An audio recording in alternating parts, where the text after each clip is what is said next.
What's going on, beautiful people? It is I, your flying locomotive and faster than a speeding bullet SuperCliff, coming at you live with a brand new video. And for today's majestic and fantastic video, we are starting up a new series, a return to form if you will, for I am talking about the return of HalJordan with Green Lantern issue number 1. But before we get things started with Jeremy Adams' take on the majestic Green Lantern, if you are new to the channel, then smash that like and subscribe button. That way you guys never miss out on anything that happens on this majestic channel. So what are you waiting for? Let's raise the bar and go full on Super Saiyan. Hit that subscribe button. Thus, without further ado, let's build up our willpower and take flight with Green Lantern issue number 1.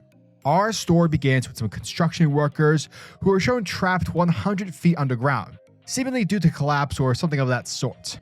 Anyway, while the 3 workers are getting worried, that's when we see green lights start to emulate from the darkness. And so without further ado, where we see the return of the original Green Lantern, sorry Alan Scott, the first human lantern from Sector 2814. That being of course, HalJordan.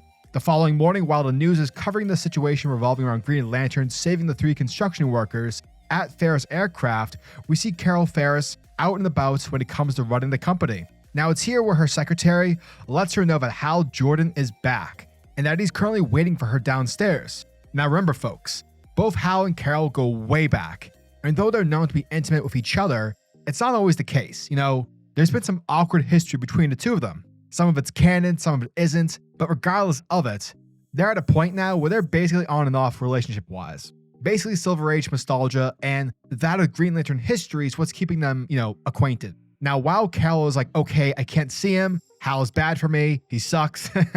She's like, yeah, just tell him that, I'm somewhere else, somewhere very, very far away. However, as Carol tries to make it downstairs unnoticed, Hal knows her way too well, and so he's able to surprise her. Now, while Carol is trying to get to her car and, not look at him, Hal, through flirtatious banter, tells Carol that he would like a job at the company, given now that he's back, full-time from space and whatnot.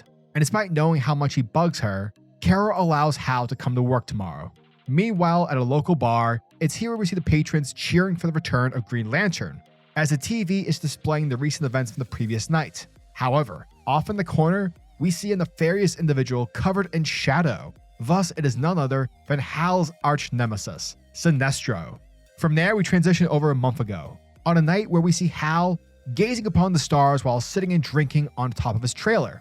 Now, at the same time, Hal's also thinking back to when he was a Green Lantern, traveling across the stars to combat the forces of evil. And we find out pretty quickly that Hal is, sort of depressed. For when he was a Green Lantern full-time, he had a purpose. Dude had a full-time job. Now he only has $50 to his name. And so while he's questioning his purpose, a report from the radio comes in, reporting about an attack that's happening downtown. And so upon seeing an explosion going off in the distance, Hal makes his way downtown in order to save the day. To which we then see the city is under attack by a bad guy named Steel Fury. Returning to the present, we see Hal doing what he does best, being an aviator. Like Tom Cruise, he is flying a plane for Ferris Aircraft, testing out the different pieces of flying tech that the company has. However, unlike Tom Cruise, Hal is getting way too ahead of himself. Yes, we know that he's excited to be flying again, but at the same time, he's not really performing the job that he was being asked to. He's sort of playing around and enjoying the moment, which unfortunately leads to the destruction of the drone plane that he's operating. And so because planes and military tech are, super expensive, Carol's pissed off, to the point where she basically berates Hal and tells him that he never thinks about the consequences. And thus, we immediately switch back to the past, where the armored baddie named Steel Fury is wrecking havoc. Now, upon Hal ramming his truck into Fury, what Hal realizes is that this guy is wearing a Manhunter suit, which of course, if you know anything about the history between the Manhunters and the Guardians of Oa, well, you know that it's a bad thing. Now, despite Hal's warning, Steel Fury doesn't particularly care, because right now he's going through a power high, and with that, he blasts Hal. However, what Fury doesn't expect was that the Manhunter suit, its power source is manipulated by willpower, and to put it in basic terms, give Hal some willpower, and there's nothing that he can't do. Thus, harnessing the energy, Hal uses it to become Green Lantern. And that, folks, was the end of Green Lantern issue number 1. And thank you guys for checking out my video, as it truly, truly means the world to me. So yeah, this was pretty much a back to basics for the character of HalJordan. You see, when it comes to the plot, and the overall urgency of what's happening, there really isn't any of that in the story, because at the end of the day, with the Green Lantern lore and mainly many members of the Corps, similar to the X-Men, it's become somewhat overbloated.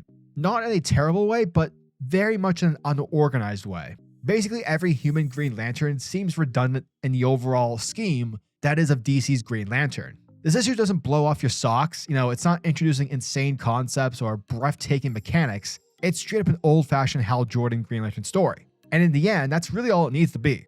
I think for me personally, I wish there was a bit more meat to it. Not saying you need to blow my face off or anything, but besides the quick panel or two of Sinestro sitting by himself in a bar, we don't really have a sense of urgency. I have no doubt that Jeremy Adams is going to change that in issue 2, but for me, that was just like my only issue. HalJordan's great. I'm glad he's back to his Silver Age roots. It's very simple and yet at the same time, easier for new readers to get into without it, feeling overstuffed or too much to handle. It's basically Hal trying to find purpose in his life. And let's talk about the art. It's amazing. It's not too flashy nor is it too boring. It's honestly the perfect amount for this sort of book. And obviously the use of green is, very well done. So yeah, overall, the issue did what it needed to do. Bring HalJordan back to Earth and tell a simple Green Lantern story. So yeah, as always, I'm your majestic sayer of words, SuperCliff. And if you guys are new to the channel, then do me a solid by smashing that like and subscribe button. And also the notification bell so that you'll never miss out on an upload. And so that you'll always be kept up to date with your favorite top tier comics happening in the comic book world. Now tell me, what are your thoughts and opinions on this issue? Are you guys excited for Green Lantern issue number 2? Let me know down in the comment section below. And until the next video, peace. Giggity goo.